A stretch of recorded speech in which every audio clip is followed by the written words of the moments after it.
आमंत्रित करते हैं। सर के बारे में, क्योंकि सर को आमंत्रित करने से पहले मैं सर के बारे में अपने श्रोताओं को, अपने विद्यार्थियों को जो यहाँ पर बैठे हुए हैं, हम लोग सेंट्रलाइज होकर के सर को सुनने का काम करेंगे। तो सर के बारे में मैं थोड़ा सा बता दूं। सर का जो पूरा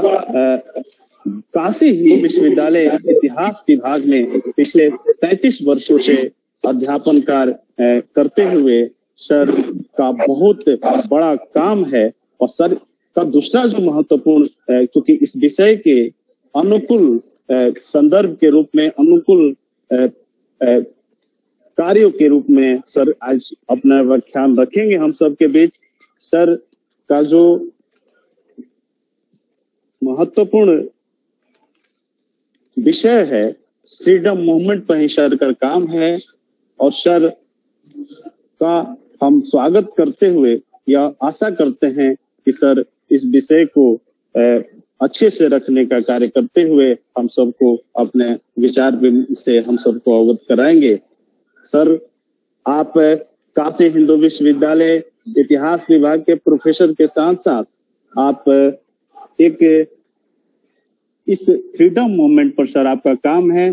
बहुत सारे विद्यार्थियों को आपने पीएचडी की उपाधि प्रदान की है। आपके 2 महत्वपूर्ण रचनाएं हम सबको प्राप्त होती है। उसका जिक्र मैं करूं, मेकिंग ऑफ मालविया और हेरिटेज एक विरासत को आप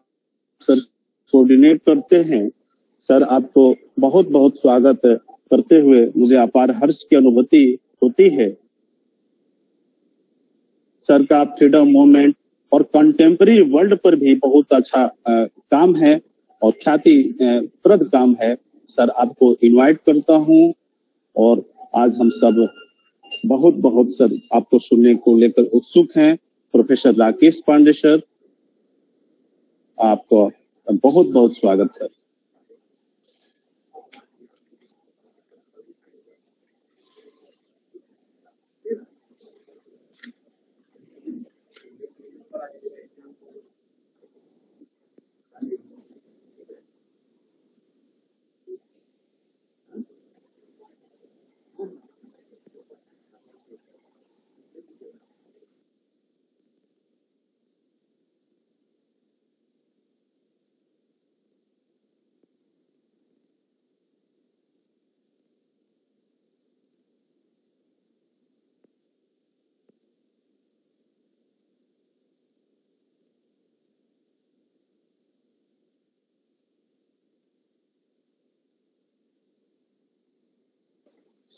शायद सर आपका सर माइक सर ऑन करें सर।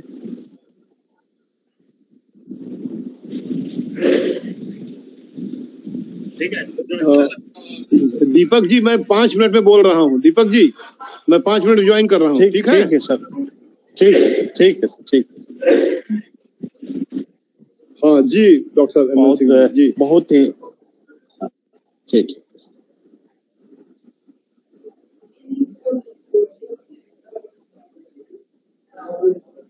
सर का बहुत उम्दा कार्य है।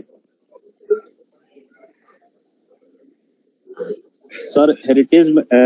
मैनेजमेंट के कोऑर्डिनेटर के तौर पर भी हैं। सर तब तक जुड़े सर के विषय में 15 पीएचडी सर ने कराने का कार्य किया है। और सर का एक बहुत अच्छा काम फ्रीडम मूवमेंट पर है। और उन्होंने एक किताब, जो एक बुक्स हम लोगों के सामने रचना किए हैं सर, साहित्य जगत में, ज्ञान की दुनिया में वो बहुत ही महत्वपूर्ण बुक है, मेकिंग ऑफ मालविया। तो दीपक जी, क्या हम अपनी बात अब शुरू करें? Yes sir. स्वागत है सर। Yes sir. तो बहुत बहुत धन्यवाद कि आपने इतना अच्छा सेमिनार आयोजित कराया। और आपके जो प्राचार्य हैं और आपके जो कुलपति जी हैं और आपके जो अध्यापक साथी हैं, उन सभी लोगों को मेरा अभिवादन। जो विद्यार्थीगण हैं और भी जो सम्मानित श्रोतागण हैं, सभी लोगों को मेरा अभिवादन और शुभकामनाएं। और ये आजादी के 75वें वर्ष ने जिस तरह से विभिन्न स्थानों पर गोष्ठियां हो रही हैं, चर्चा की जा रही है, और किस तरह से जो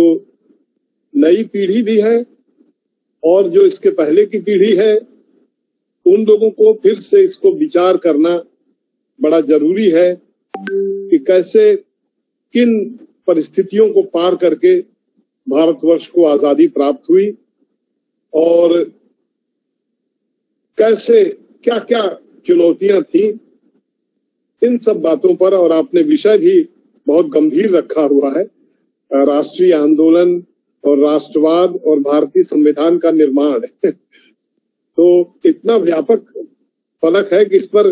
कोई भी वक्ता को थोड़ा हल्का सा आराम भी रहेगा कि वो बातों को कह सकता है, बहुत ही लैटिट्यूड है उसके पास। आपके विश्वविद्यालय की बड़ी ख्याति रही है। अगर मैं सही कह रहा हूं तो आप मुझे बताइएगा कि प्रोफेसर आर.एस. शर्मा जो हिस्ट्री के विद्वान रहे, वो भी आपके विश्वविद्यालय से जुड़े थे या वहीं कहीं के, उनका वो तो पटना विश्वविद्यालय से थे, लेकिन मुजफ्फरपुर के आसपास ही उनका जन्म था, क्यों? तो एक और, मैं मुजफ्फरपुर आपके यहाँ मैं गया भी हूँ, मतलब वहां के मुजफ्फरपुर में दो बार मुझे जाने का अवसर मिला था। एक तो मैं जा रहा था असम बाई रोड, तो मुजफ्फरपुर का जो गवर्नमेंट गेस्ट हाउस है वहां पर, जो सर्किट हाउस कहते हैं, वहां पर रुका हुआ था। और एक बार मैं एक यूनिवर्सिटी में पीएचडी वाइवा लेने गया हुआ था, आपके जो समता यूनिवर्सिटी लालू नगर जिसे कहते हैं, वहां पर मुझे जाना था, तो उसी रास्ते होकर के मैं गया था। तो वो रास्ता और वो सब परिचित मैं हूँ वहां से। लेकिन यह है कि आप वहां पर पढ़ा रहे हैं, मेरे विद्यार्थी इतने, मैं तो आपको, आपकी स्मृति मेरे मन में इस अर्थ में है कि हम तो जब भी पढ़ाते थे क्लास में तो कोई प्रश्न पूछते थे बच्चों से, तो आप दीपक जी रहते थे, तो मैं सोचता हूँ कोई बच्चा उत्तर नहीं दे पाएगा तो दीपक जी जरूर उत्तर देंगे। और जिसे कहते हैं कि अपने विद्यार्थियों को अगर अपने अध्यापक मिस करें, जिनको हम लोग तो सभी को मिस करते हैं, लेकिन आपके लिए मैं कह सकता हूं कि आप फिर विश्वविद्यालय से गए और हम तो चाहते थे कि हमारे यहाँ से आप पीएचडी वगैरह करते, लेकिन चलिए जहां कहीं भी आपने सब अपना कार्य किया होगा और कर भी रहे होंगे, तो आप वो विद्यार्थी धन्य होंगे, मैं सोचता हूँ, जिनको कि आप पढ़ा रहे होंगे और अपने विचार उनके सामने रख रहे होंगे, और आपके अध्यापक लोग भी और सब लोग आपसे, क्योंकि आप एक बड़े ही, जैसे इंक्विजिटिव शब्द होता है, इंक्विजिटिव माइंड उसको कहते हैं, जो प्रश्न पूछे, क्वेश्चन पूछे और उत्तर देने का प्रयास करे। तो मैं जो विषय आपने दिया है वो स्वतंत्रता संग्राम और राष्ट्रीय आंदोलन और भारतीय संविधान का निर्माण, ये एक बड़ा ही अच्छा विषय है जिस पर कि विचार होना चाहिए, बार बार विचार होना चाहिए। कि ये स्वतंत्रता संग्राम के बारे में जब भी कोई बातचीत करते हैं तो बहुत सी बातें लोगों के मन में आती कि भारत का स्वतंत्रता संग्राम क्या है। तो बहुत से इतिहासकारों ने अपने अपने ढंग से बातों को रखा है, लेकिन ये जरूर ऐसे इसको देखा जाए, बहुत से देखने के तरीके हैं कि ये भारत में स्वतंत्रता संग्राम के संदर्भ में कौन सी बात को कहा जाए, मुख्य बात क्या कहा जाए। तो इसमें बहुत सी बातों को छोड़ते हुए मैं ये बात कहना चाहूंगा कि भारत का जो स्वतंत्रता संग्राम है वह एक, ऐसे कह सकते हैं कि भारतीयों को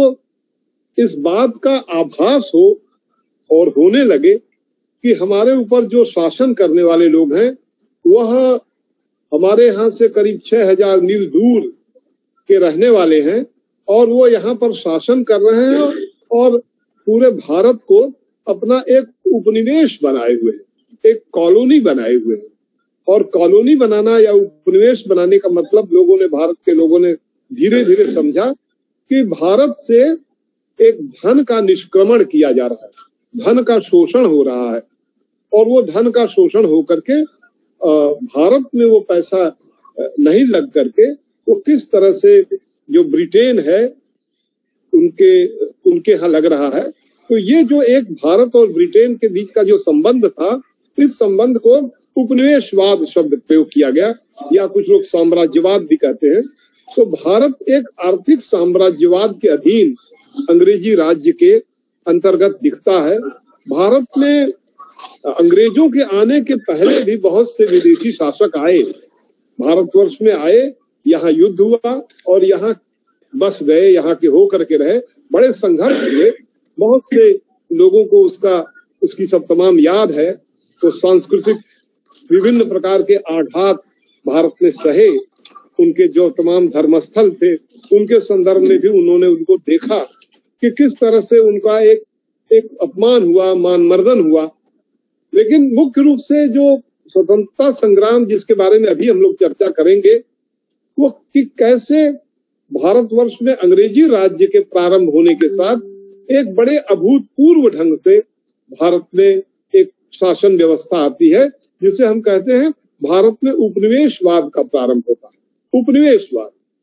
उसके पहले के जो शासक थे वो भारत में आए, यहाँ के स्थानीय राजाओं से लड़े, पराजित किए, या कुछ और खुद भी पराजित हुए, यहाँ शासन स्थापित किए, यहाँ लगान वसूल किए और यही वो लगान खर्च किए।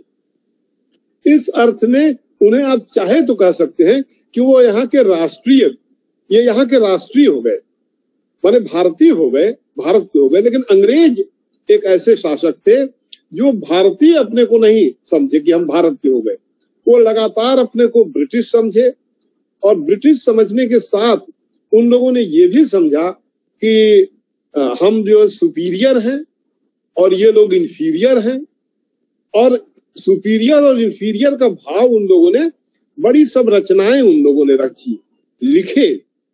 और उसमें बहुत से लोगों का जो है वो नाम लिया, जैसे कि मैकाले का नाम ले सकते हैं आप।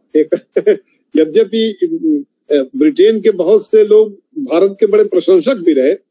जैसे वो जो सुप्रीम कोर्ट का, कलकत्ता के सुप्रीम कोर्ट का जो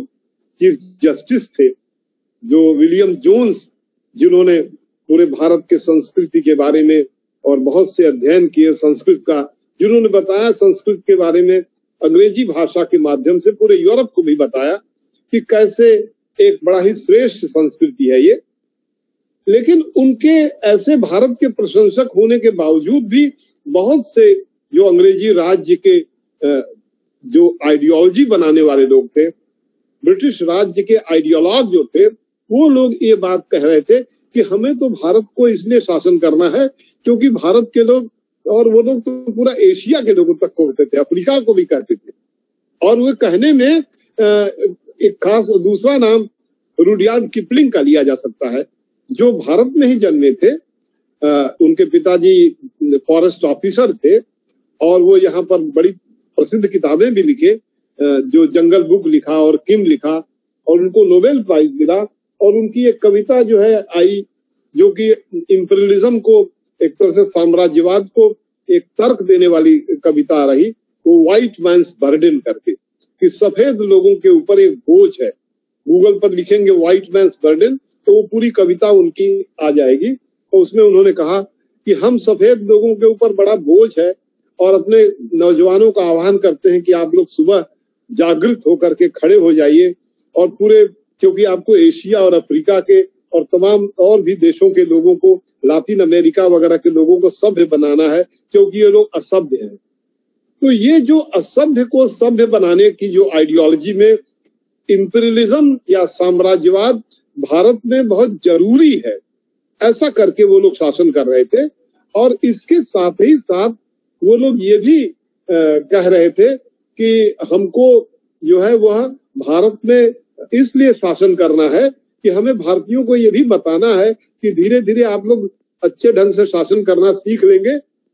बहुत बाद में चल करके अंग्रेजों ने ये भी कहा कि हम तो भारत में शासन कर रहे थे कि भारतीय लोगों को ये बताने के लिए कि भाई आप शासन कैसे अच्छा किया जा सकता है, और फिर जब आप इस योग्य हो जाएंगे तो हम यहाँ से चले जाएंगे। कई अंग्रेज लोगों ने लिखा कि भारत के और ब्रिटेन के इतिहास में बड़े गौरव की बात होगी कि जिस दिन हमारी शिक्षा पढ़ करके भारत के लोग हम लोगों से कहेंगे कि आप अब जाइए, अब हम लोग अपना काम कर लेंगे। ये एक पक्ष भी है उनका। और दूसरा पक्ष ये था कि वो लोग भारत से तमाम प्रकार के जो आर्थिक संसाधनों का जो शोषण जिसे कहते हैं, जिस पर दादा भाई नौरोजी का नाम सब लोग जानते हैं कि किस तरह से उन्होंने जो जिसे कहते हैं, उनकी पुस्तक है Indian poverty and un British rule in India, जो 1876 वगैरह के करीब वो किताब आई, जिसको ड्रेन थ्योरी उन्होंने दिया। और उन्होंने बताया उस समय का ब्रिटेन ऐसा था कि वो वहां के संसद के सदस्य भी थे दादा भाई नौरोजी, जो भारत के नागरिक थे, पारसी थे। और उन्होंने उस पुस्तक के माध्यम से भारत का जो एक साम्राज्यवादी या आर्थिक शोषण हो रहा है उसके ऊपर उन्होंने प्रकाश डाला। और बहुत से इतिहासकार ये बात मानते हैं कि उनकी पुस्तक साम्राज्यवाद के आर्थिक विश्लेषण करने में कहीं न कहीं वो लेनिन के विश्लेषण से भी पहले, या कार्ल मार्क्स का जो पूंजीवाद का जो एक विश्लेषण है, कार्ल मार्क्स जैसा तो नहीं मैं कह रहा हूं, लेकिन ये जो शोषण पर आधारित जो साम्राज्यवाद है उसकी व्याख्या दादा भाई नौरोजी करते हैं, जो भारतीयों के मन में धीरे धीरे ये बात जब आती है। मैं बात ये धीरे धीरे इसलिए कह रहा हूं क्योंकि भारत के लोगों को ये बताने के लिए कि ये आपका देश है, यहाँ पर आपका शासन होना चाहिए, इसके लिए बड़ा समय लगता है, बहुत समय लगता है। तो कई बार हमसे लोग पूछते हैं कि 1857 के विद्रोह के बाद फिर 1947 में हिंदुस्तान जब आजाद होता है तो ये 90 वर्ष का इतना लंबा समय क्यों लग जाता है। तो कई बार इस बात का उत्तर होता है कि भारत के लोगों को जो अंग्रेजी राज्य भारत में था वो एक कोलैबोरेशन पर आधारित था। कोलैबोरेशन मतलब होता है एक सहयोग पर। अंग्रेज लोग जब भारत में आते हैं, उनकी जो कॉलोनी बनती है, चाहे उनकी बंबई की हो, चाहे मद्रास की या कलकत्ता की, और विभिन्न जगहों पर, बनारस वगैरह में, और फिर जैसे उनका धीरे धीरे विकास होता है तो वो लोग एक सहमति पर आधारित शासन करते हैं। और वो सहमति क्या होती है? वो सहमति ये होती है कि भारत के लोग उनको स्वीकार करते हैं। विरोध होता है, तमाम युद्ध होते हैं, टीपू सुल्तान का युद्ध आप देख लीजिए, मराठों के साथ का युद्ध देख लीजिए, प्लासी का युद्ध देख लीजिए, बक्सर का युद्ध देखिए। इन सभी युद्धों के परिप्रेक्ष्य से आप देखेंगे कि किस तरह से अंग्रेज लोग यहाँ के स्थानीय ताकतों को अलग अलग पराजित करके, और उसमें जो सपोर्टर्स होते हैं उनको अपने साथ रख करके भारत में अपना शासन कायम करते हैं। और इस भारत में शासन कायम करने में तमाम जो उनके सपोर्टर्स होते हैं, जैसे यहाँ के स्थानीय राजा लोग, यहाँ के जो जमींदार हैं, यहाँ का एक मध्यम वर्ग भी है, और फिर यहाँ के जो व्यापारी वर्ग हैं, उन लोगों की एक आम सहमति के आधार पर अंग्रेजी राज यहाँ चलता है। और उसी के साथ ये सहमति भी हम देखते हैं कि भारत के आम लोग भी कहा जा सकता है कि सहमति में है, क्योंकि जब आप बंगाल, बिहार और उड़ीसा के इलाकों के लोग, या बंबई के इलाके के लोग, और मद्रास के इलाके के लोग, जो उनकी सेना होती है, ईस्ट इंडिया कंपनी की बंगाल आर्मी या बॉम्बे की आर्मी या मद्रास की सेना, सब में 3-3 लाख लोग शामिल होते हैं। और ये सेना में इतने लोग शामिल क्यों होते हैं? तो इसको कोई चाहे तो कह सकता है भाई मजबूरी थी, अंग्रेज उनको सेना में रख रहे थे। उस समय अंग्रेज को ऐसा नहीं देखा गया कि ये विदेश के हैं, इनकी सेना में हम कैसे शासित जाएं। और भारत के लोग बहुत सस्ते दर पर 9 लाख की सेना अंग्रेजों के पास थी। और उस समय के सैनिकों को जो पैसे दिए जाते थे, बहुत कम पैसे दिए जाते थे, लेकिन उन लोगों को उसी में बड़ा गौरव भी होता था और बड़े फक्र से अंग्रेजों की सेवा करते थे वो सैनिक। और वो लोगों को जैसे कहा गया है कि आज के अनुसार अगर उनका ट्रांसलेट किया जाए, उस मुद्रा का विनिमय किया जाए, तो लगभग 250 रुपए महीने एक सिपाही अंग्रेजों का पाता था तनख्वाह उस समय। और इतनी कम तनख्वाह पर इतने मजबूत संगठन बने हुए थे अंग्रेजों द्वारा सिपाहियों के, कि वो पूरे भारतवर्ष में भी उनके एक शासन को स्थापित करने में इनकी ताकत थी। फिर यहाँ की जो पुलिस थे, और भी जो तमाम जो कलेक्टर के नीचे के, डिप्टी कलेक्टर के नीचे के जो एडमिनिस्ट्रेशन था, वो भारतीयों को उन्होंने दिया हुआ था। वो सभी के सभी लोग बड़े गौरव के साथ अंग्रेजों के साथ जुड़ करके भारत में शासन कर रहे थे। ऐसे में अंग्रेजों के विरुद्ध भारतीयों के मन में जो भाव पैदा होता है और उस भाव के पैदा होने के पश्चात जो संघर्ष उत्पन्न होता है, क्योंकि अंग्रेज लोगों को इतना जो लाभ मिलता है, इतना उनका ड्रेन ऑफ वेल्थ जिसे कहते हैं, भारत से जो धन का निष्क्रमण होता है, भारत से जो शोषण होता है, उससे जो इंग्लैंड को उसका लाभ मिलता है, ब्रिटेन को लाभ मिलता है, इतनी नौकरियां मिलती है, भारत की तमाम क्लास 1 की नौकरियां, भारत में मिलिट्री के आप समझिए कि जो सेकंड लेफ्टिनेंट से ऊपर की सभी नौकरियां हैं सब अंग्रेजों के हाथ में थी, और भारत में जो सिविल सर्विस की नौकरी थी वो सब मैक्सिमम अंग्रेजों के हाथ में थी। भारत में जितने भी व्यापार वगैरह थे बड़े बड़े उनके हाथ में थे, लेकिन इन्हीं सबसे कोलैबोरेट करके भारतीय लोग भी थोड़ा आगे बढ़े। तो स्वतंत्रता संग्राम का जो एक प्रारंभिक बिंदु कहा जा सकता है कि जैसे कोई कहे कि एक अपना शासन संघर्ष के माध्यम से अंग्रेज यहाँ स्थापित किए, अपने सहयोगियों को वो लेकर के आए, भारत में सहयोगी पैदा किए, लेकिन इस सहयोगी लोगों के परिप्रेक्ष्य में जो संघर्ष का वातावरण बनता है, वो संघर्ष का वातावरण कैसे बनता है कि 1857 जिसके बारे में बचपन से ही बच्चे पढ़ते आ रहे हैं कि कैसे बैरकपुर में, जो कलकत्ता के पास आज भी आर्मी की छावनी बैरकपुर है, कि वहां का कैसे एक सिपाही मंगल पांडे इस बात को लेकर के उद्वेलित होते हैं, उत्तेजित होते हैं और बहुत बुरा मानते हैं कि हम तो इनके लिए इतनी सेवा कर रहे हैं, इनके तमाम युद्ध विश्व में जीत रहे हैं अंग्रेजों के लिए, और ये हमारे साथ एक बड़ा खराब व्यवहार कर रहे हैं कि एक ऐसी राइफल दे रहे हैं जिसमें जो कार्ट्रिजेस आई हैं उनको दांत से खोलना पड़ रहा है, और ये प्रचार हो रहा है कि उसमें जो ऊपर से बंद किया हुआ जो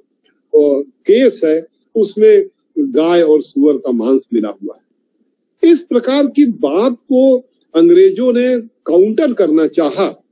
लेकिन ये बात इतनी अधिक प्रचारित हुई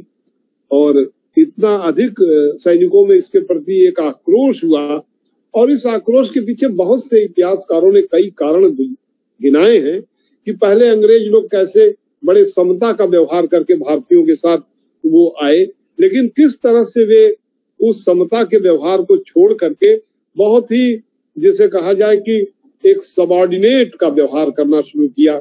सुपीरियर और सबऑर्डिनेट, अपना सबऑर्डिनेशन दिखाने का प्रयास किया, थोड़ा दुर्व्यवहार भी किया, और इन सब दुर्व्यवहारों के चलते एक बड़ा भारी सैनिकों के अंदर विद्रोह पैदा हुआ। और वो विद्रोह 1857 में हम देखते हैं कि कैसे अप्रैल महीने में तो बैरकपुर में विद्रोह होता है, और फिर उसके बाद 10 मई को जाकर के मेरठ के सैनिक जो है विद्रोह करते हैं। ये सब बंगाल आर्मी के, बंगाल सेना के विभिन्न बटालियन होते हैं, और जब वो विद्रोह करते हैं तो किस तरह से वो सैनिक अपने अंग्रेज अधिकारियों को मार करके बरेली से और आपके खासतौर से मेरठ से और विभिन्न स्थानों पर, लखनऊ में और आपके कानपुर में, बनारस में, आपके बिहार के विभिन्न स्थानों से ये लोग सैनिक विद्रोह करके धीरे धीरे वो पूरी सेना सैनिकों की दिल्ली में इकट्ठा होती है, और दिल्ली में पहुंच करके वे आपके जो बहादुर शाह जफर है, जो मुगल बादशाह, जो अंतिम बादशाह है, उनको अपना एक नेता घोषित करते हैं। और वो कहते हैं, इस पर बहुत अच्छा लिखा है विलियम डालरिम्पल ने द लास्ट मुगल करके पुस्तक में बहुत डिटेल वर्णन किया है, और बड़े ही जिसे कहते हैं कि तमाम अभिलेखागारों से तथ्य लेकर के जो गवाहियां हुई हैं बहादुर शाह जफर के खिलाफ, और भी तमाम उन सब के डॉक्यूमेंट्स वगैरह देख करके उन्होंने बहुत अच्छा वर्णन किया है कि किस तरह से जब वो सैनिक लाल किला में पहुंचते हैं 10 मई को बगावत करके 11 मई के सुबह, तो बहादुर शाह जफर खुद एक तरह से, जैसा डालरिम्पल लिखते हैं, ये हक्का बक्का हो जाते हैं कि ये लोग कैसे, ये कौन लोग आ गए हमारे। और वो लोग जो विद्रोह करके वहां पहुंचते हैं, वो लोग उनको पुरबहिया, अंग्रेजों ने उन लोगों को पुरबहिया कहा। जो बंगाल आर्मी के सैनिक थे उनका एक नाम था पुरबहिया, माने पूरब के रहने वाले। दूसरा नाम उनका था पंडित कहा। तो सभी विद्रोहियों को उन लोगों ने पंडित कहा, चाहे वो किसी भी कास्ट का विद्रोही रहा हो 1857 में, अंग्रेजों ने सभी विद्रोहियों को पंडित कहा, क्योंकि अंग्रेज की सेना में जो अंग्रेज की बंगाल आर्मी थी उसमें बहुत अधिक पंडित लोग हिंदुस्तान के, क्षत्रिय भी थे, मुसलमान भी थे और भी तमाम जातियों के लोग थे। लेकिन विद्रोह की जो जिसे कहा जाए रहनुमाई किया, ऐसे थोड़ी देर के लिए कहा जाए, वैसे तो बहुत से लोग, जैसे बिहार में कुंवर सिंह थे, वो एक जमींदार थे आपके आरा के, उनके अपने कुछ समस्याएं थी जिससे उन्होंने अंग्रेजों के खिलाफ संघर्ष किया। या अवध की जो बेगमें थी, जो हजरत महल वगैरह, उन्होंने संघर्ष किया। या रानी लक्ष्मीबाई थी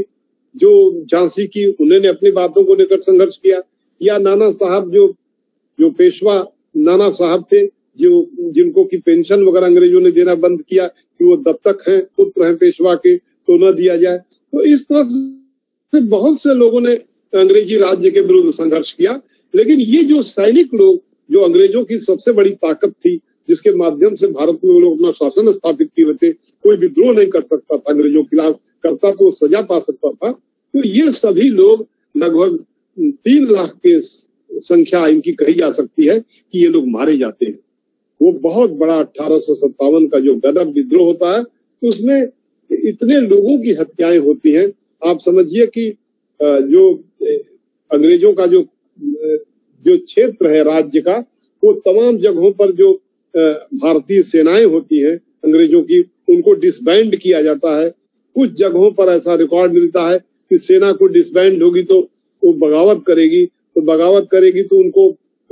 मार ही दिया जाए। तो कुछ जगहों पर सैनिकों को खड़े करके एक लाइन में मार भी दिया गया था। ऐसे करके भी कुछ प्रमाण मिलते हैं। तो इस तरह से ये जो सैनिक लोगों का जो विद्रोह था, वह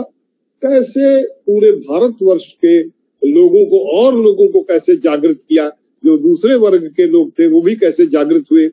वो जागृत होने के पीछे जो भाव था वो ऐसे था कि सबके अपने अपने ग्रीवांस थे, अपने अपने उनके जो है जिसे कहा जाए कि किसी बात को लेकर के वे लोग अंग्रेजी राज्य से नाराज थे। तो 1857 का जो विद्रोह था, इससे आप स्वतंत्रता संग्राम का, फ्रीडम मूवमेंट का, फ्रीडम स्ट्रगल का आप कह सकते हैं, एक बहुत ही महत्वपूर्ण प्रस्थान बिंदु के रूप में आप देख सकते हैं, जिसमें कि एक अंग्रेजी राज्य जो है वह एक बड़े ही खराब स्थिति से गुजरता है। लेकिन वह जो आंदोलन है वह किस तरह से ये करीब दिल्ली से लेकर के, और या आप समझिए पेशावर से लेकर के, कहिए आप जो वर्तमान पाकिस्तान का इलाका है वहां से लेकर के, और बंगाल के आपके बैरकपुर तक के इलाके तक अगर आप पहुंच जाएंगे तो लगभग 200 किलोमीटर चौड़ा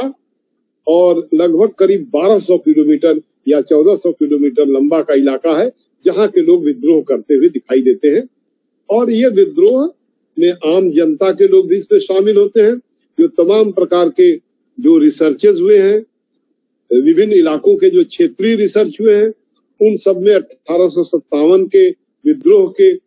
जो चिन्ह हैं, जो जगहें हैं जहां पर पेड़ पर खड़ा करके लोगों को माने उनको फांसी की सजा दी गई, ऐसे सीरीज जो है सब पहचान किए गए। इतिहासकारों ने पहचान किए और गवर्नमेंट ऑफ इंडिया वगैरह ने भी अपने प्रोजेक्ट चला करके बहुत से इस पर रिसर्चेस वगैरह किए, करवाए लोगों से, विद्वानों से,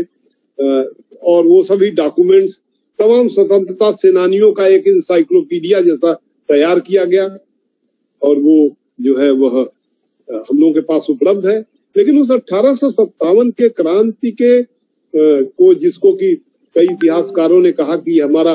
प्रथम स्वतंत्रता का संग्राम है, और हमारा जो है यह राष्ट्रीय भी शब्द का प्रयोग किया। और इसी के साथ साथ उन लोगों ने, एक सेकंड जरा सा वेट करिएगा, 1 मिनट जरा इंतजार करिएगा।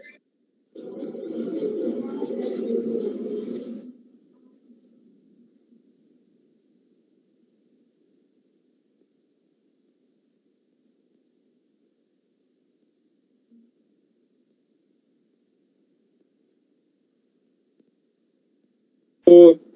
मैं ये कह रहा था कि किस तरह से भारतवर्ष में यह एक स्वतंत्रता संग्राम और इसे राष्ट्रीय शब्द का भी प्रयोग किया गया है। यह राष्ट्रीय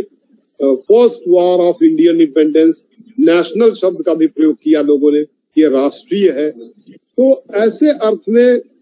राष्ट्रीय कहने पर कई लोगों ने इसका ऑब्जेक्शन भी किया, ये राष्ट्रीय नहीं है। उनका मतलब था कि राष्ट्रीय तभी कहा जाएगा जब इसमें पूरे भारतवर्ष के लोग भाग लिए हों। और फ्रीडम एक first war of Indian independence कहने में तो कोई बहुत ऑब्जेक्शन नहीं है लोगों को। कुछ एक इतिहासकारों को छोड़ दिया जाए जो थोड़ा इसकी बहुत प्रशंसा नहीं किए हैं, उसको बहुत पॉजिटिव अर्थ में नहीं लिए होंगे। अब उन इतिहासकार का नाम लेकर के मैं क्या उनका नाम लूं, लेकिन उन्होंने बड़ा काम भी किया है। जैसे आरसी मजूमदार का नाम आपने सुना है, चलिए बहुत श्रेष्ठ इतिहासकार हैं। आरसी मजूमदार ने 1857 के विद्रोह पर उतना सिंपैथेटिक वे में उन्होंने नहीं लिखा है, लेकिन बंगाल के पुनर्जागरण वगैरह का जो राजा राम मोहन रॉय वगैरह के नेतृत्व में जो हुआ, या आपके केशव चंद्र सेन वगैरह हुए, बंगाल का जो पुनर्जागरण रहा, नवजागरण रहा, जो 1857 के पहले से प्रारंभ हुआ था। 1815 में हिंदू कॉलेज की स्थापना हुई है, हिंदू स्कूल की कलकत्ता में, वहाँ के जो डेविड हेयर करके वहाँ के कलेक्टर थे, उन सब की और पुनर्जागरण की बहुत तारीफ किया है इतिहासकारों ने, खासतौर से एक विशेष किस्म के इतिहासकार। लेकिन इसको कोई मतलब मैं ये कोई बहुत ऐसी गंभीर निंदा भी नहीं कर रहा हूँ, लेकिन यह है कि वो उस समय का जो पुनर्जागरण था या नवजागरण था, वो भी आप कह सकते हैं कि एक ऐसी पृष्ठभूमि तैयार हो रही थी जो भारत में एक विशेष किस्म के सामाजिक परिवर्तन या मानसिक परिवर्तन का एक वातावरण तैयार करता है, जिसके पृष्ठभूमि में आप कह सकते हैं कि भारत में जो एक मिलिटेंट नेशनलिज्म, आप कह सकते हैं मिलिटेंट नेशनलिज्म की जो भी हिंदी आप कर लें, एक सशक्त राष्ट्रवाद,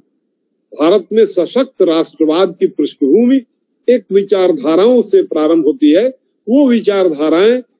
भारत के विभिन्न स्थलों पर जो शिक्षा के केंद्र हैं, वहां पर एक खास किस्म का नवजागरण होता है। उन नवजागरण के परिप्रेक्ष्य से भारत में एक प्रखर राष्ट्रवाद, प्रखर शब्द का प्रयोग करिए, जैसे प्रखर राष्ट्रवाद विवेकानंद वगैरह के लेखन में दिखाई देता है बाद में चल करके, जिनका मतलब 19वीं शताब्दी के जस्ट प्रथमार्ध के खत्म होने पर उनका जन्म होता है और 20वीं शताब्दी के प्रारंभ में उनका अवसान होता है। पूरे विश्व में वो अपने व्याख्यान के माध्यम से, वेदांत वगैरह के माध्यम से एक खास किस्म का गौरव भारतीयों के मन में उत्पन्न करते हैं। आप कह सकते हैं कि भारतीयों के मन में एक गौरव का भाव न होना, अंग्रेज लोग या उनके जो आइडियोलॉग थे उनको बड़ा इससे एक तरह से आसानी भी थी ये कहने के लिए, भाई हम लोगों का राज्य है तो आप लोग हम पर एक तरह से वो हमारा एहसान मानिए, आप हमारे प्रति जो थैंकफुल रहिए कि हमने आपके देश में शासन करके बड़ी अच्छी व्यवस्था दिया। लेकिन बहुत से ऐसे लेख आए, बहुत से ऐसी रचनाएं आई, जैसे आप पंडित मदन मोहन मालवीय भी 1857 के तुरंत बाद के जो वर्ष हैं उनमें उनका जन्म होता है, काशी हिंदू विश्वविद्यालय की स्थापना करते हैं। 1857 के बाद ही कुछ वर्षों के बाद 1869 वगैरह में महात्मा गांधी का जन्म होता है, और किस तरह से गांधी पूरे देश के लोगों में एक खास किस्म की वैचारिक वातावरण तैयार करते हैं। तो ये सब जो एक विभिन्न केंद्रों में भारत के जो शिक्षा के केंद्र हैं, उनमें एक नई प्रकार की सोच, नई जागृति पैदा होती है, और इसी दौर में पूरे विश्व में एक राष्ट्र का आंदोलन चलता है। जो इतिहास के विद्यार्थी हैं वो जानते हैं कि कैसे 19वीं शताब्दी के उत्तरार्ध में भी और इवन फ्रांस की क्रांति के बाद से भी अगर आप देखेंगे कि विश्व में एक राष्ट्रवाद का एक बहुत बड़ा प्रचलन होता है। और ये राष्ट्रवाद ये होता है, इस राष्ट्रवाद की प्रकृति ये होती है कि हमारे देश में हमारी जनता का बनाया हुआ कानून होगा और जनता के हित में देश की व्यवस्था कायम की जाएगी। ये जो जनता का एसर्शन कह लीजिए आप, आम लोगों का जो एसर्शन है वह, दीपक जी हमको समय है ना, दीपक जी आप सुन पा रहे हैं मुझे?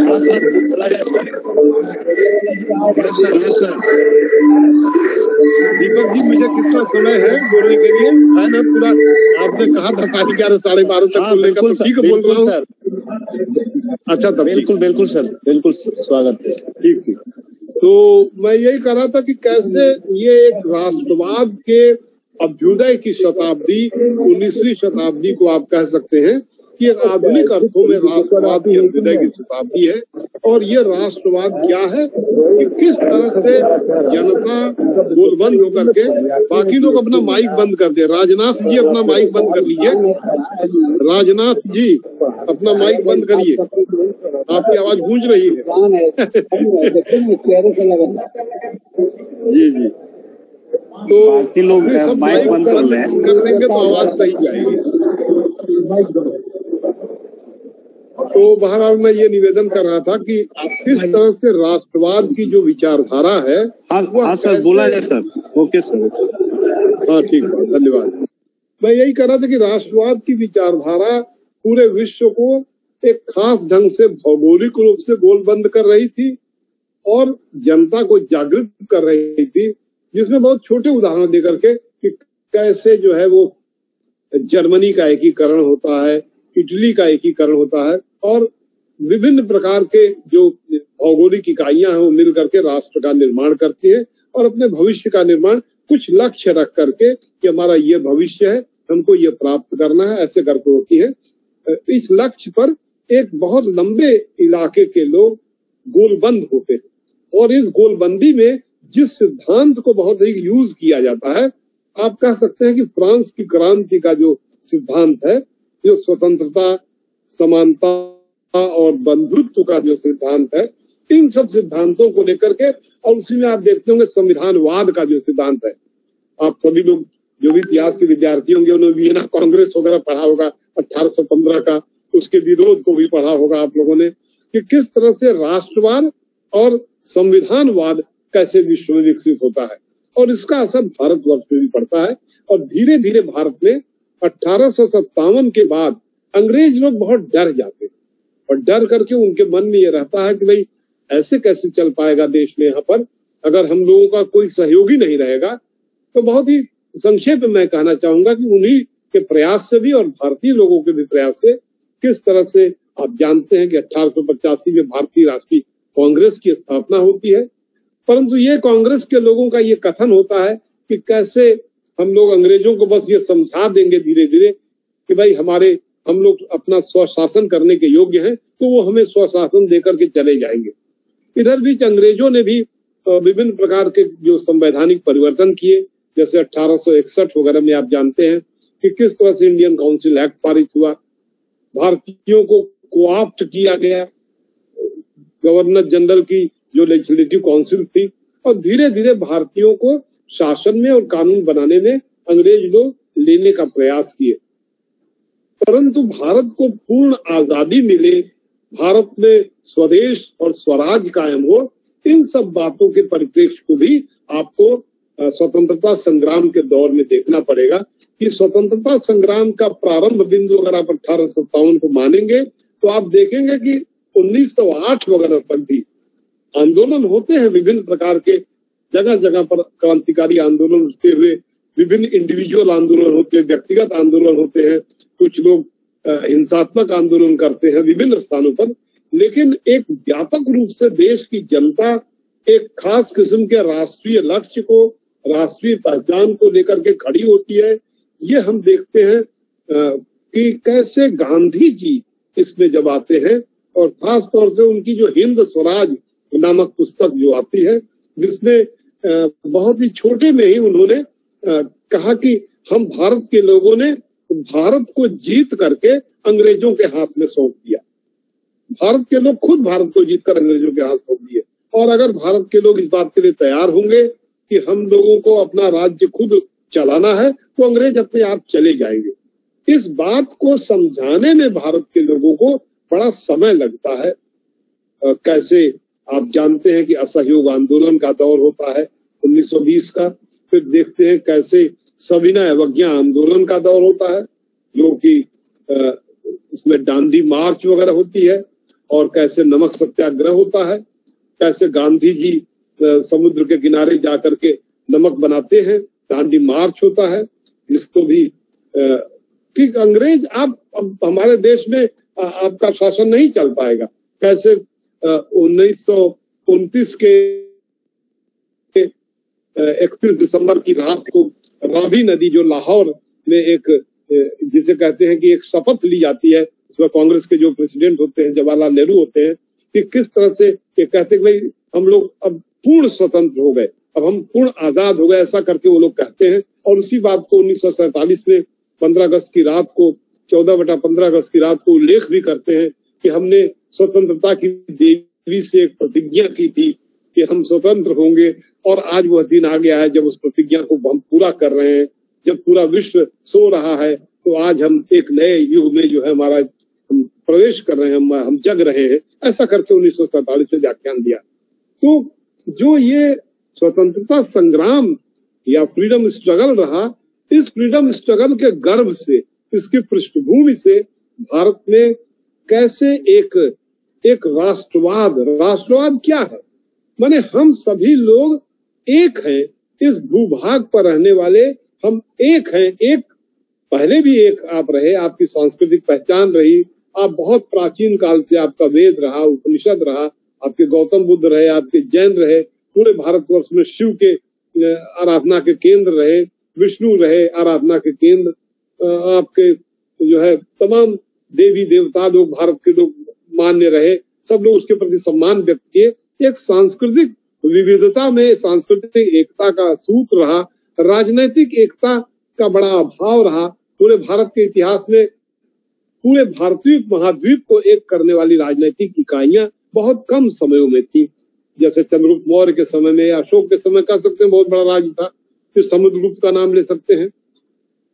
उसके बाद आप अलाउद्दीन खिलजी का नाम लेंगे, उसके बाद आप कह सकते हैं अकबर वगैरह या औरंगजेब के समय, या फिर बाद में चल करके अंग्रेज के समय, या और बहुत पहले आप कह सकते हैं कुषाण वंश का जब नाम ले सकते हैं, पहली शताब्दी ईस्वी सन के समय। तो ये सब ऐसे कालखंड थे जिसमें लगभग पूरे भारतवर्ष का अगर इतिहास करीब 2500 या 3000 वर्ष का देखा जाए तो आप 300-400 वर्ष का ऐसा इतिहास आप कह सकते हैं जिसमें पूरे भारतीय उपमहाद्वीप एक राजनीतिक इकाई क्षेत्र में लगभग रहा। बाकी जगहों पर पूरा भारत विभिन्न प्रकार के छोटे छोटे राजाओं के समूह में बटा हुआ देश था।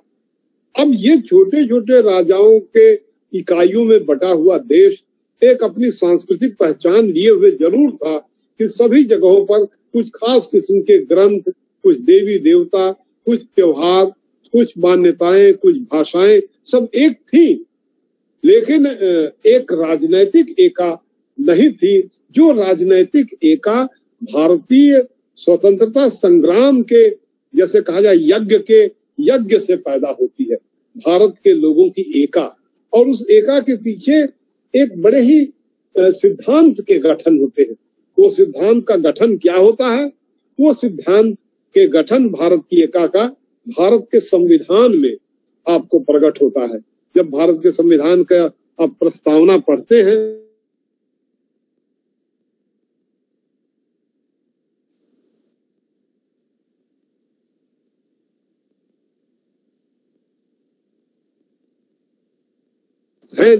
एकजुट है तो घोषित करते हैं, जो भारत के संविधान में घोषणा की जाती है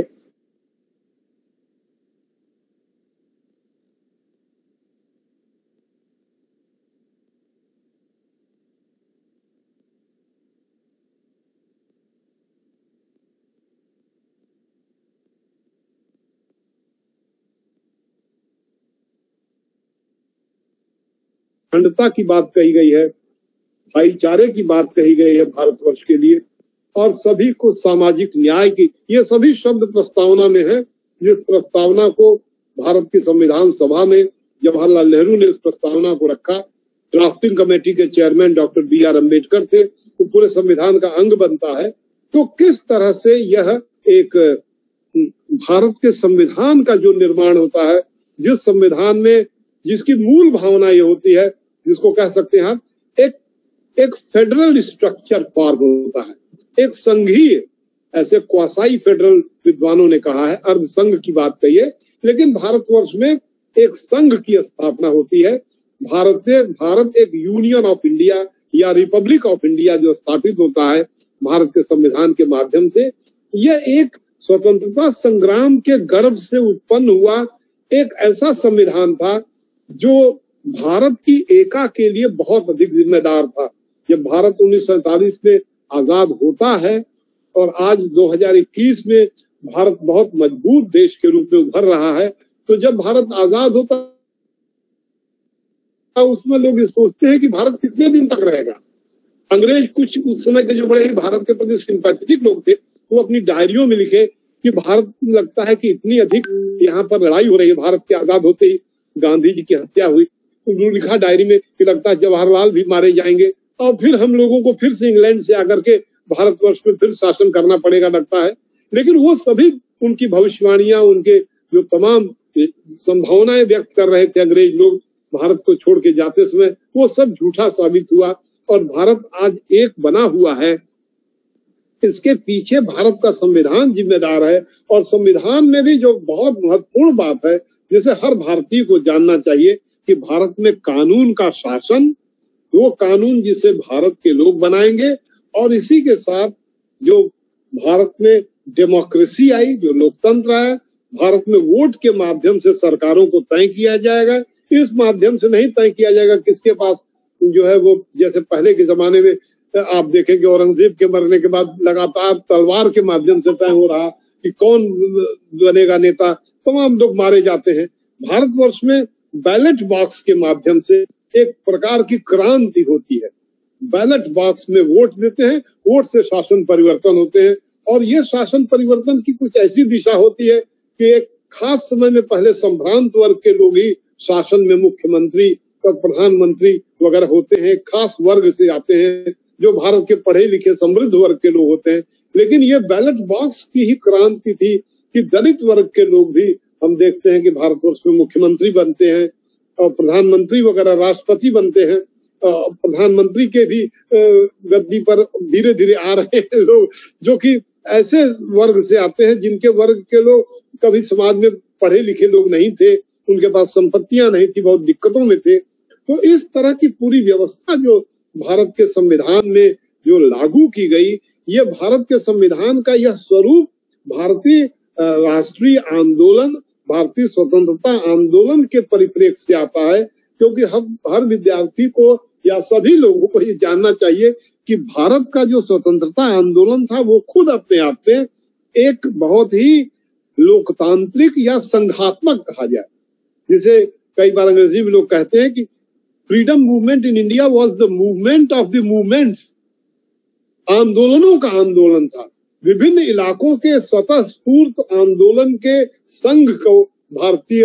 स्वतंत्रता संग्राम कह सकते हैं। विभिन्न इलाकों में अंग्रेजी राज्य के विरुद्ध जो संघर्ष का वातावरण बना हुआ था, वो सभी संघर्ष का वातावरण भारतीय राष्ट्रीय कांग्रेस के प्लेटफॉर्म पर एकजुट होते हैं। यद्यपि और भी तमाम राजनीतिक दल उभर करके आते हैं, लेकिन अखिल भारतीय स्तर पर विभिन्न प्रकार के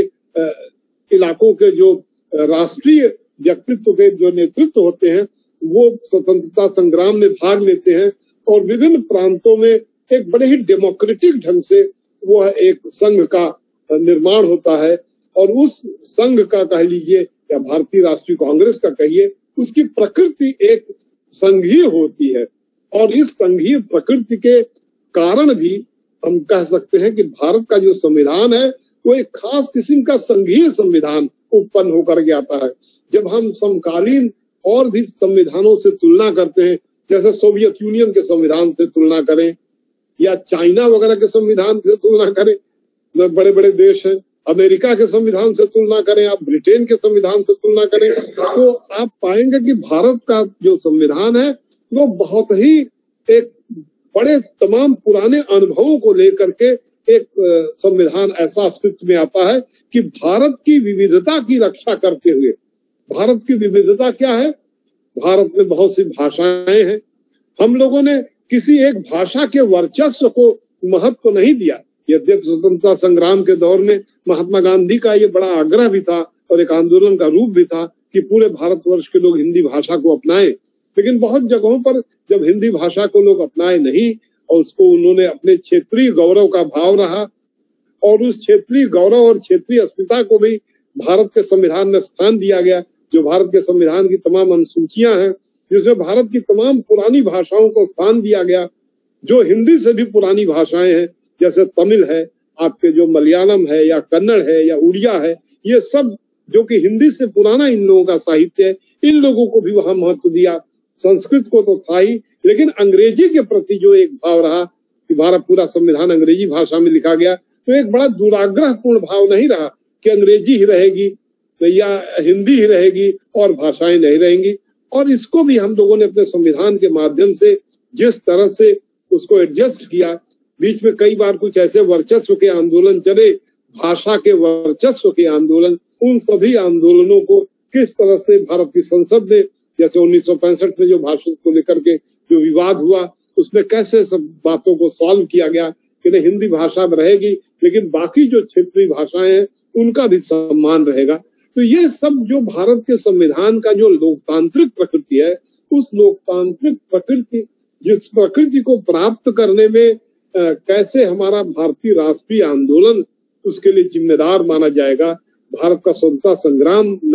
माना जाएगा। और जो शिक्षा भारत के लोगों ने प्राप्त किया, वो शिक्षा मैं ऐसे बस कहना चाहूंगा कि पाकिस्तान के लोग नहीं प्राप्त कर पाए थे उसको ग्रहण, क्योंकि वो धर्म के आधार पर अलग हुआ। भारत धर्म के आधार पर एक राष्ट्र के रूप में विकसित नहीं हुआ। सभी धर्मों को सम्मान, आजादी दी जाए, इस तरह के भारत के संविधान में मौलिक अधिकार के वर्णन किए गए।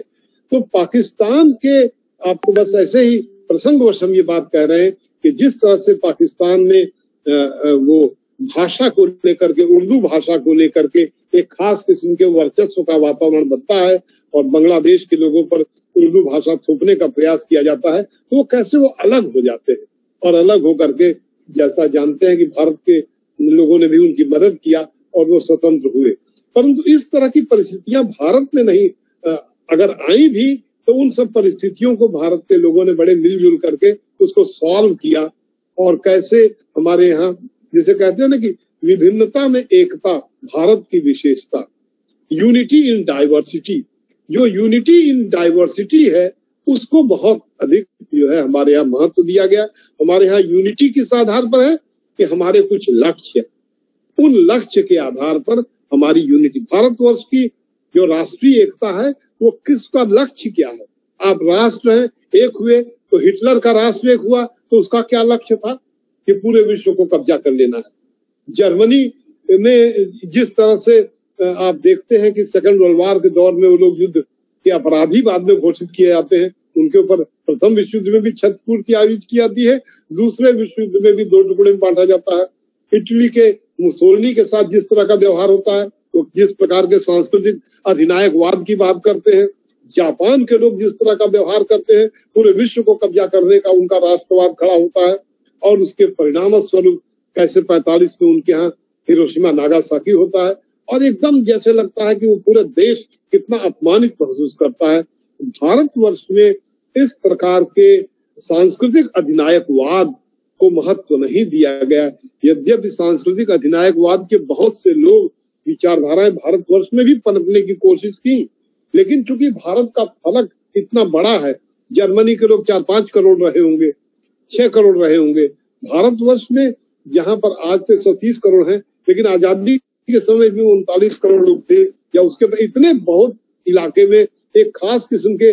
सांस्कृतिक अधिनायकवाद को आप उपस्थित करके एक नेता, एक पार्टी, एक देश, जैसा कि मुसोलिनी का नारा था, उस नारे के आधार पर भारत को एकजुट करने का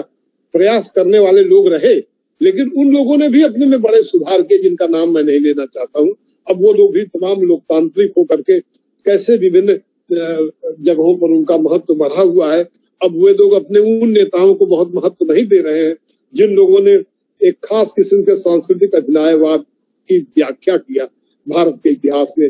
तो बहरहाल हम उन लोगों का नाम लेकर के बहुत से लोग होंगे उनके प्रति सिंपैथेटिक होंगे, तो उनको दुख पैदा होगा कि हमारे ऊपर कमेंट्री ऐसे कर रहे हैं। लेकिन भारत में जो सांस्कृतिक अधिनायकवाद है, जो सांस्कृतिक राष्ट्रवाद जिसे कह लीजिए, वो उतना अधिक परिलक्षित नहीं हो पाया और उस तरह के कार्यक्रम और क्रियाखंड नहीं कर पाया जैसा कि जर्मनी में और इटली में और जापान में हमको दिखाई देता है। भारत एक समावेशी राष्ट्रवाद, समावेश करने वाला राष्ट्रवाद अभ्युदय होता है। एक समावेशी राष्ट्रवाद का अभ्युदय होना भारतीय स्वतंत्रता संग्राम के पृष्ठभूमि से समावेशी राष्ट्रवाद का बहुमत होना स्वीकार करना, और ये समावेशी राष्ट्रवाद की जो पूरी परिणति है वो भारतीय संविधान के तमाम अनुच्छेदों में और तमाम लक्ष्य में प्रकट होती है। ये बात जो है बहुत स्मरण करने योग्य है कि भारत में जो एडल्ट फ्रेंचाइज है, जिसे कहते हैं सार्वभौम मताधिकार और भारत में सत्ता का विकेंद्रीकरण और लोकतंत्र, ये ऐसे तत्व हैं जो स्वतंत्रता संग्राम के दौर में प्राप्त हुए, जो भारत की एकता और अखंडता के लिए बहुत ही मजबूत एक हमारे पास यंत्र है, वैचारिक यंत्र है और पृष्ठभूमि है। तो इन्हीं शब्दों के साथ जो है मैं अपनी बात को यहाँ विराम देते हुए बहुत ही धन्यवाद प्रकट कर रहा हूँ आपके विश्वविद्यालय के प्रति, कुलपति जी के प्रति, आपके प्रिंसिपल के प्रति, प्रिंसिपल साहब के प्रति, और आपके तमाम जो सम्माननीय अध्यापकगण हैं जिन्होंने मुझे सुना और आपने मुझे अवसर दिया कि मैं अपने विचार रख सकूं, तो बहुत बहुत धन्यवाद। आप बहुत बार बार धन्यवाद जी। बोलिए दीपक जी।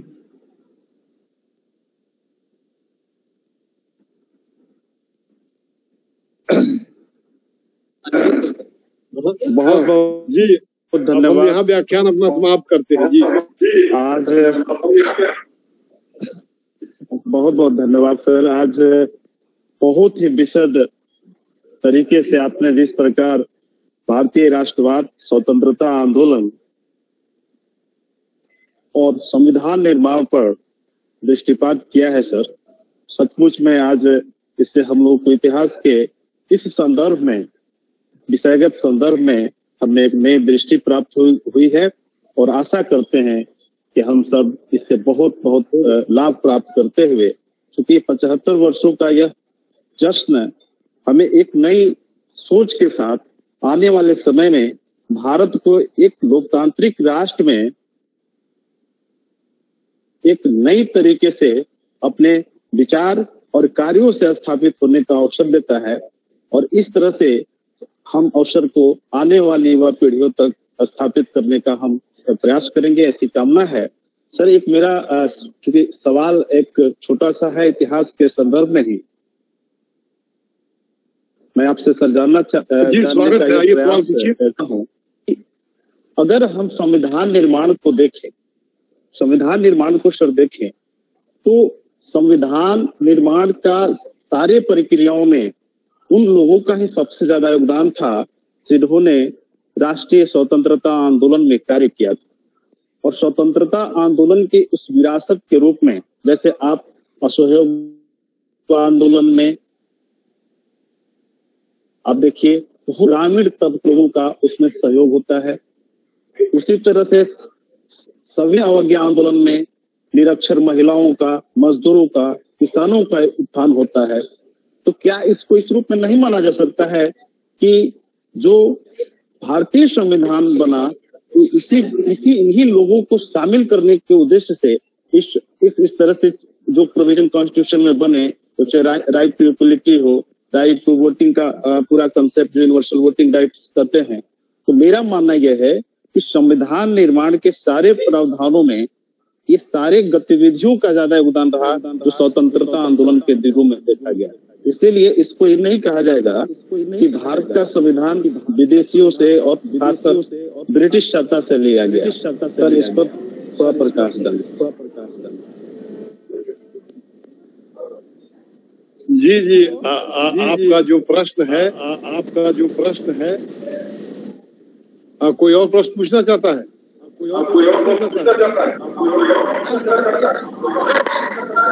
और कोई प्रश्न, और किसी का कोई प्रश्न हो तो आलोक कुमार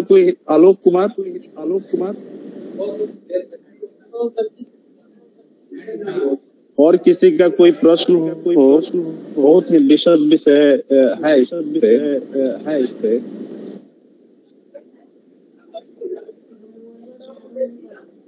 सर